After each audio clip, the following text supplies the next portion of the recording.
আছে ওখানে প্রথমে লাউ গাছ, আকার মেলা লাউ গাছ দেখবে তো। আরো অনেক গাছ আছে দেখো, প্রথমে ফুল গাছ,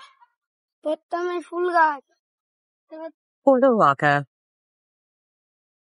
ফুল গাছ, এটা এমনি ফুল গাছ, এই ছোট বাচ্চা সবকে ক্যামেরাম্যান টুকরো দেখে দিচ্ছে। গাইস একটা অ্যামেজিং বাস, কতগুলো ফুল ধরেছে দেখো, কতগুলো ফুল ধরেছে, রঙিন রঙিন ফুল। তোমরা দেখলে অবাক হয়ে যাবে গাইস, অবাক হয়ে যাবে। আমাদের আমের গাছ পোকা খেলেছিল বলে জাল পেলুন, তাহলে গিটে দিয়ে কান চালিয়ে আমাদের দুটো আদা গাছ গাইস,